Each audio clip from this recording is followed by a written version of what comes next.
sa ating dekanong pang-akademiko, Dr. Rodrigo Abines.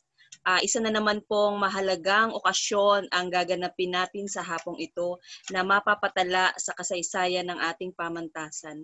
Ito po ay ang virtual na panunumpa ng ating mga nahalal na opisyales sa taong panuroang 2020-2021 ng PNU South Luzon, ang ating Faculty Union. Para umpisahan po ang ating payak na programa sa hapong ito, magkakaroon po tayo ng panalangin at susundan po ito ng pambansang awit ng Pilipinas.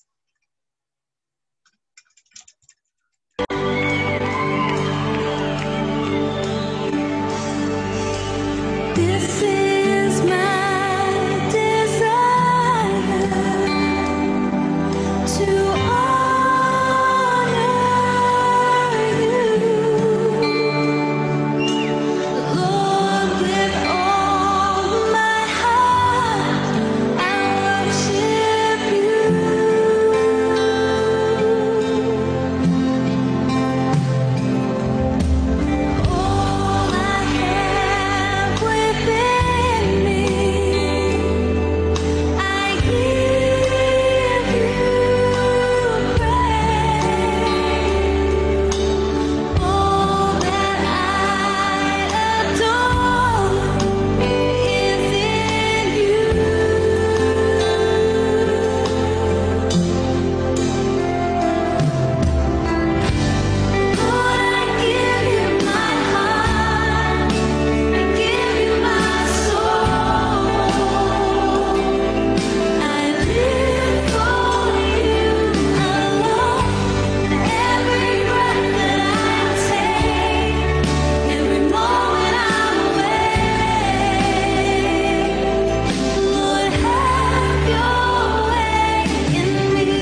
Muli po, isang magandang hapon sa inyong lahat, sa ating mga FB viewers. Kasalukuyan po nating masasaksihan ang virtual na panunumpa ng ating mga espesyales ng Faculty Union sa taong panuroang 2020-2021. Upang bigyan tayo ng pambungad na pananalita, tinatawagan ko ang dating Pangulo ng Faculty Union ng Philippine Normal University South Luzon, Dr. Edgardo S. Villaseñor.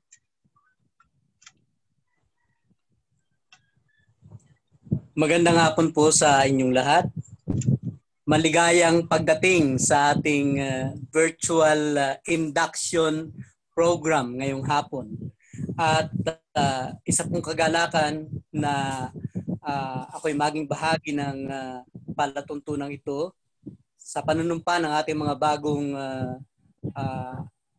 opisyal ng ating faculty union dito sa South Luzon. Una po sa lahat ay ang aking pagpapasalamat sa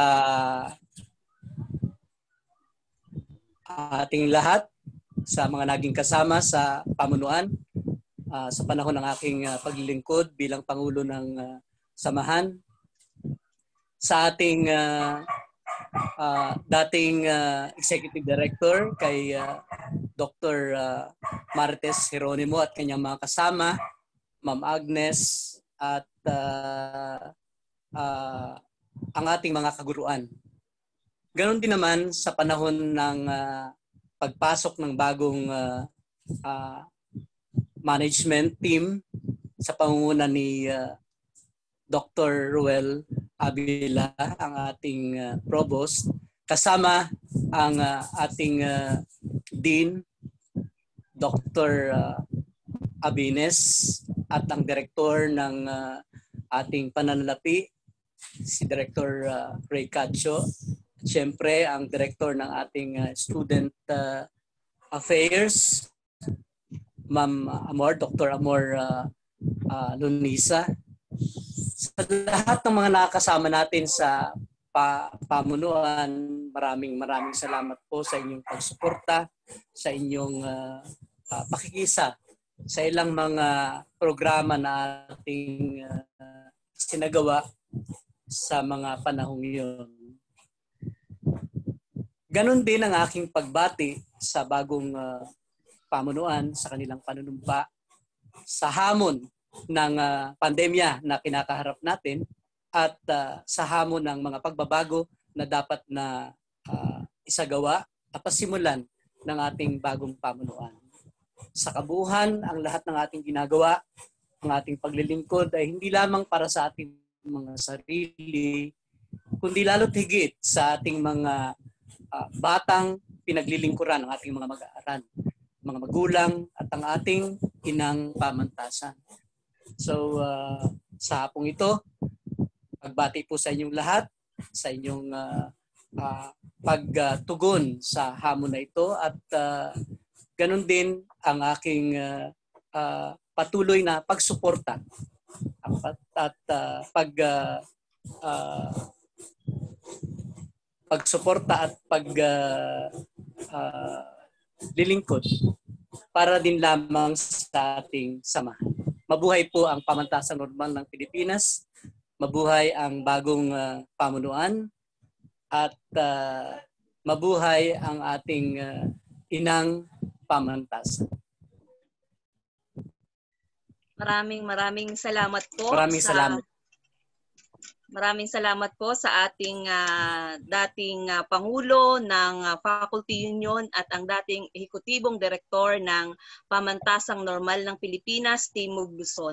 Tunay pong hindi matatawaran ang inyong serbisyo sa ating pamantasan. Ngayon naman po ay saksihan na natin ang panunumpa ng ating mga opisyales at ito po ay pangungunahan ng ating Ehekutibong Director and Provost, Dr. Ruel V. Avila. Hayaan niyo pong Banggitin ko ang pangalan ng mga nahalal na opisyales sa taong panuroang 2020-2021. Kung maaari lamang po ay ating i-on ang ating mga camera. Mag-uumpisa po tayo sa business manager. Ito po ay si Engineer Maria Gracia R. Samson. PRO, Dr. Rodante P. Avila. Auditor, Dr. Lucila S. Iscleto. Treasurer, Ms. Carmela O. Capanzana. Secretary, Professor Brenda B. Villamor. Vice President, Dr. Noli M. De Ramos, and President, Ms. Iona Ofelia B. Zanoria.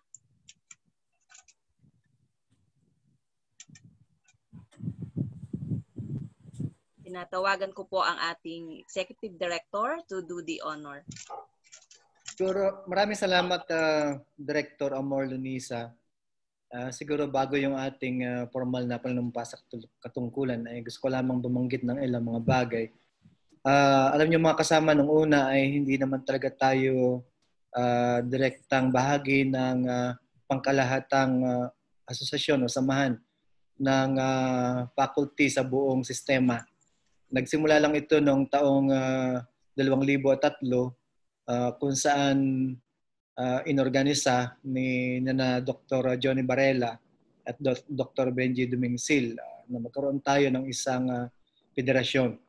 At diyan na nga nagsunod-sunod na nagkaroon ng mga pagpupulong at mga proyekto para sa ikagaganda ng samahan at para sa pagtulong sa mga miyembro.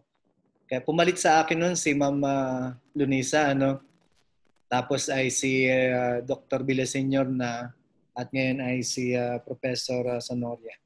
Nakikiusapan po ang lahat na pakitanggal ang face mask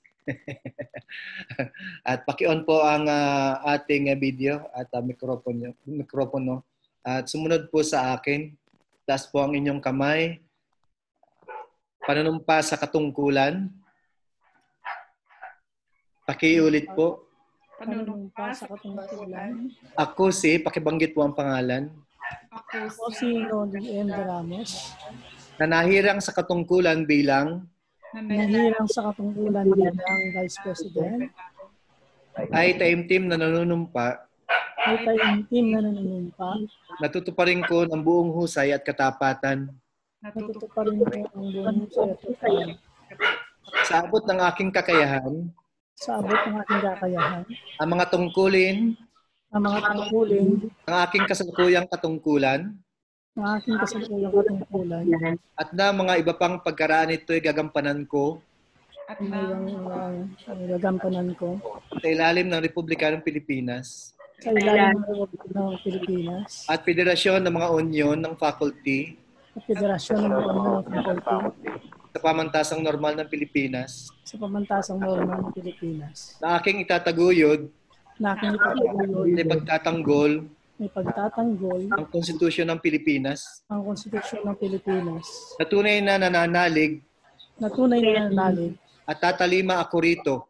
At tatalima ako rito. Nasusundin ang mga batas. Nasusundin ang mga batas. Mga kautosang legal. Mga kautosang legal. At mga direktong pinaiiral. At mga direktong pinaiiral. Na mga sadyang itinakdang may kapangyarihan. Na may sadyang kapangyarihan. Ng Republika ng Pilipinas. Ng Republika ng Pilipinas. Ng saligang batas. Ng saligang batas. Ng Union ng Faculty. Ng Union ng Faculty. PNUSL. At kusa kong babalikatin. At kusa kong babalikatin. Ang pananagutang ito. Ang pananagutang ito. Nang walang anumang pasubali. Nang walang anumang pasubali. O hangaring umiwas. O hangaring umiwas. Kasihan nawa ako ng Diyos. Kasihan nawa ako ng Diyos. Ang akin pong pagbati sa lahat. Congratulations. Thank you, sir. Thank you, sir. Maraming salamat po at maligayang bati sa ating mga bagong hirang na opisyales ng Faculty Union ng Philippine Normal University, South Luzon. Sa pagkakataon pong ito ay pakinggan natin ang mensahe ng pagtanggap sa tungkulin ng ating bagong-bagong Pangulo ng Faculty Union na si Miss Iona Ofelia B. Zanoria. Ayan, magandang hapon po. Sa Ehekutibong Direktor at Provost ng PNUSL, Dr. Roel A. Avila, sa Dekanong Pang-Akademiko at TLE, Dr. Rodrigo D. Abenes, sa Direktor ng Pangangasiwa at Pananalapi, Professor Reynald M. Cacho, sa mga kasama kong faculty, mga staff, sa lahat ng bumubuo ng PNUSL, isang mapagpala at mapagpalayang hapon sa inyong lahat. Sa 5 taon ko ng pananatili sa pamantasang normal ng Pilipinas, Timog Luzon, malayo sa aking pamilya, hindi sumagi sa aking isipan na mamuno sa organisasyon tulad ng PNUSL Faculty Union. Sa totoo lang, kilala niyo ako bilang makulit na faculty member, pero makalipas ang 5 taon, naniniwala ako na ako ay nahubog ng PNUSL at patunay ito ng paniniwala ninyo sa akin. Minsan nga biro ko, alright. Naniniwala akong nahubog ako ng PNUSL at patuloy ito ng paniniwala ninyo sa akin. Upang manguna at maging boses ng bawat isa. Pero yun nga, sabi ko kanina, biro ko, paano ako magiging boses ninyo at paano ko kayo ipagtatanggol kung minsan hindi ko kayang ipagtanggol ang sarili ko. Pero minsan ganun nga yata talaga. Kailangan mong isipin ang ibang tao para alam mo kung paano lumaki. Sa mga susunod na araw, hindi lamang ito patungkol sa akin, kung hindi patungkol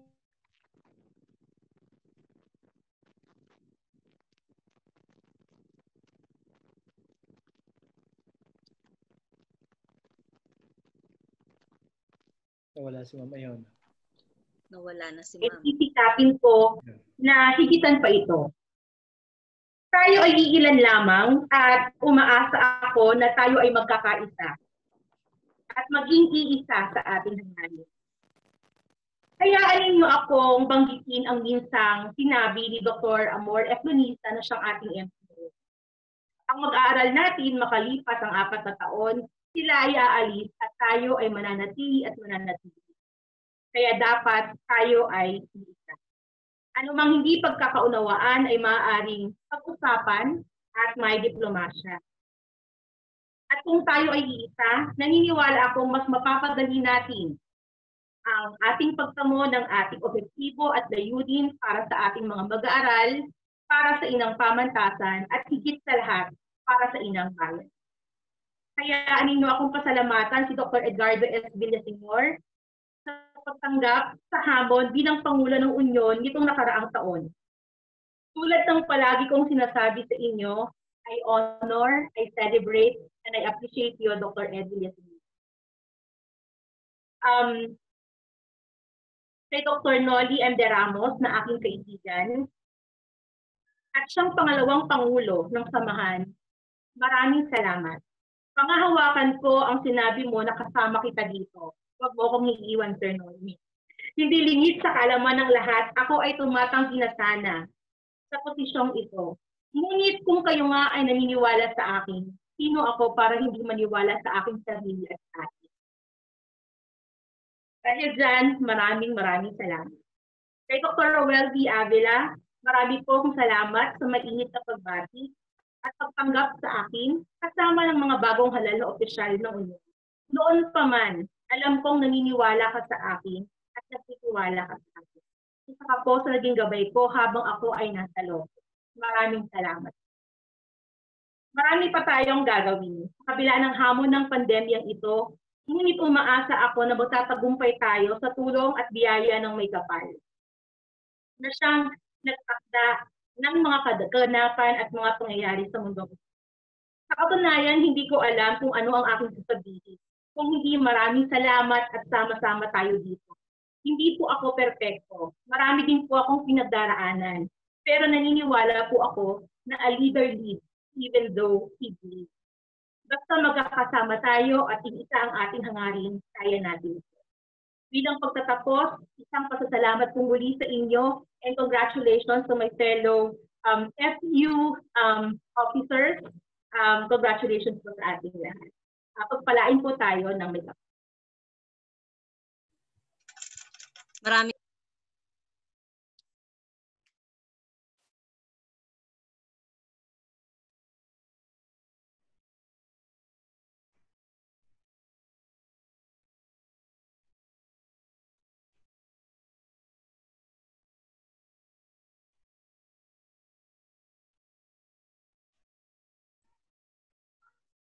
Nawala.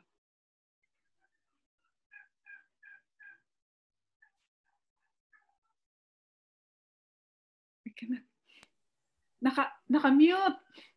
sorry ulit. Naka-mute.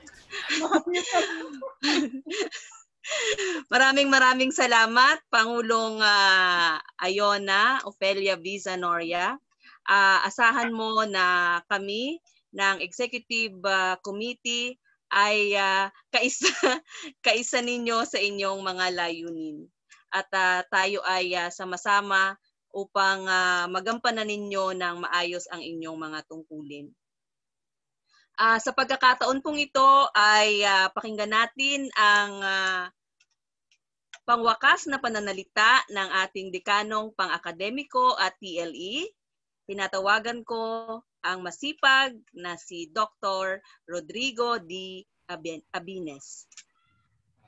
Maraming salamat po Professor Dr. Amor sa ating bagong halal na Pangulo ng Faculty Union PNU South Luzon at sa ating mga bagong halal na opisyalis ng Faculty Union ng ating pamantasan, sa ating outgoing officers and president si Dr. Ed Villaseñor at sa ating ehekutibong direktor, magandang araw. So nung nainyayahan po ako ni Professor Iona na magbigay ng closing remarks dito sa ating induction, ay nagkaroon ako ng bahagyang pag-aalinlangan dahil hindi pa ako tunay na kasapi ng Faculty Union ng PNU South Luzon. Dahil po ako ay kasapi po ng Faculty Union sa Manila dahil ang aking plantilla ay nasa Manila pa. Pero bagamat doon ay nais ko sanang siguro hingin din ang magpasalamat dahil nabigyan ako ng pagkakataon na magbigay ng closing remark. Siguro sa akin, ang aking pong ibibigay ay hindi siguro isang closing remark, kundi ito ay isang hamon. Sa aking pong personal na karanasan, sa tagal ko pong sigurong nagtatrabaho bilang isang guro, ay meron po akong personal na karanasan sa private university or corporate university kung saan ay hindi kami nabigyan ng pagkakataon na makapagbuo ng isang union. Kaya nangyari ay naging wala kaming kolektibong boses para sa mga boses ng mga faculty at kagalingan ng faculty. Nung napapunta ako sa PNU, mga 4 na taon na nakakaraan, ay nakita ko na merong isang magandang faculty union na isang potensyal upang maging check and balance ang administrasyon ng pamantasan. Kaya natutuwa ako dahil nakikita ko ngayon na talagang kailangan natin ng boses na mga kaguruan, lalo na dito sa hamon ng pandemya at hamon ng new normal. Sa amin, nakikita natin ngayon, sa panahon po ngayon ng transition, siguro tayo mga guro ay mga abala pa sa ating mga gawain. At bahagya nating nakakalimutan, sabi ko nga, isa po sa ating sigurong nakakalimutan ay yung welfare naman natin ng faculty.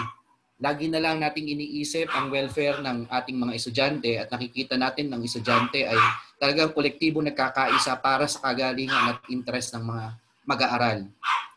Pero ngayon ay wala pa tayong gasinong naririnig.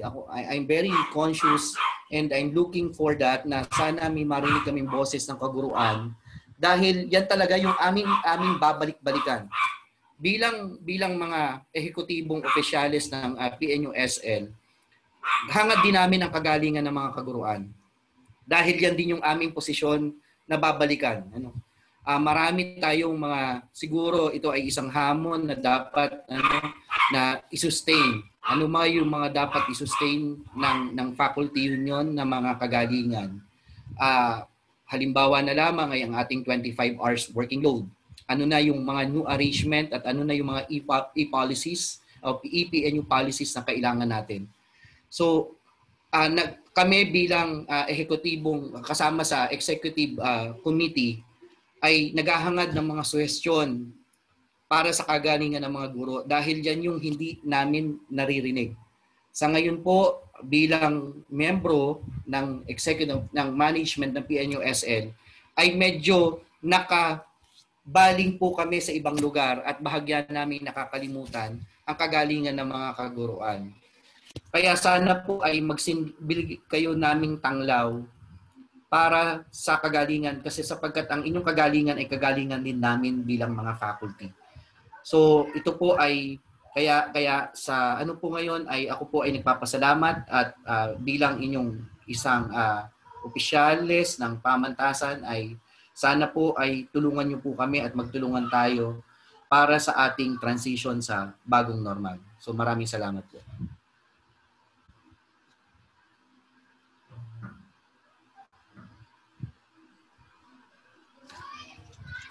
Maraming salamat po, Sir Abines.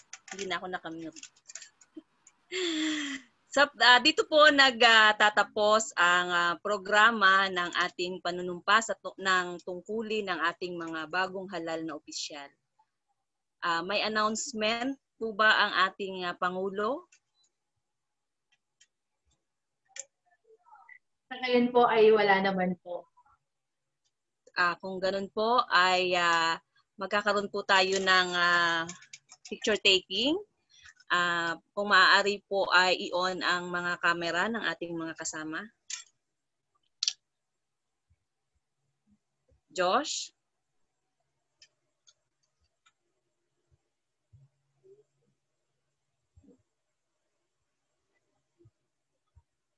Okay na po ba?